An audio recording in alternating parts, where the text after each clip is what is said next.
We're all aware of the 3 Israeli teenagers that were killed just a while ago, which has been the match that set off this recent round of mass killings of Palestinians.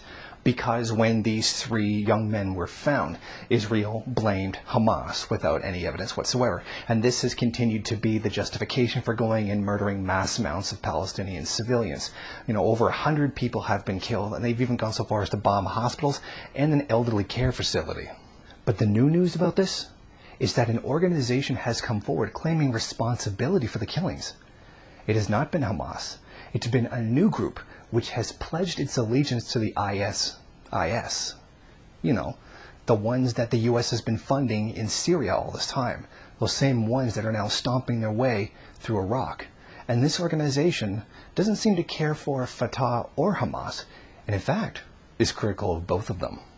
We are not a partisan group, like the humiliated organizations, many of whose leaders sold their religion for the benefit of politics.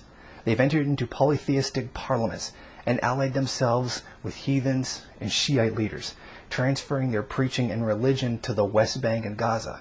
God help us. Think about this. Who's actually responsible for this group that's now connected to the IS? The United States and Israel are, along with several other smaller nations, but it's primarily these 2 countries, the United States and Israel, that are responsible for the IS coming into existence, supplying them with weapons, helping them do everything it is they've done so far.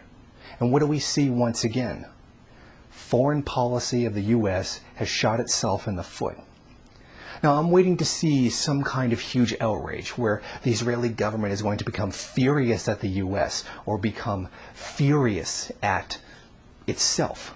I mean, this group hasn't just killed these 3 boys. They also claim responsibility for 2 recent sniper attacks on Israeli IDF people.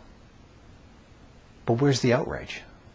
Why aren't they calling for the heads of the U.S. or the 300 foreskins of Americans for everything that's happened? Because this should be obvious. This is all just being used as a pretext to attack Palestine. And that the real truth of this whole situation doesn't matter in any way, shape, or form. All that matters is they get another excuse to roll in and mass murder Palestinians. Our message to the Jews of Bayt al-Maqdis, the Islamic term for Jerusalem, and its environs. By occupying the land of the Muslims in Palestine, you have opened the door that cannot be shut unless you leave the land humiliated or are killed. The way you found the putrid bodies of your 3 soldiers, we carry in our pockets black days for you. To the leadership of the heretic Palestinian Authority, we have surprises for you that will shake your thrones and end your aggression against Muslims in the West Bank and Gaza. You have killed us and rebelled against God. Wait for us. We will come to slaughter and kill you. We will not fail the oppressed Muslims until we free every believer from your prisons. And that's their statement to both sides in the conflict. They are not part of the Palestinian people. They're not part of the Palestinian Authority. They are an external terrorist force that does have some Palestinians in them. And then once again we can see, because of the foreign policy of first world nations, the United States and Israel, the people in the third world are the ones that have to pay. It is always them. As imperialism chugs on to bring benefits to not just the ruling class in the first world, but to first world people in general. Once again, we find the lower and deeper sections of the global proletariat, the ones that are actually suffering because of this. While we can feel fine wearing anonymous masks or getting angry at a protest and yelling slogans and holding signs, they're being killed. And their killing doesn't stop because of the petty liberal actions that we take. The only solution for this situation is for the immediate and absolute liberation of Palestine.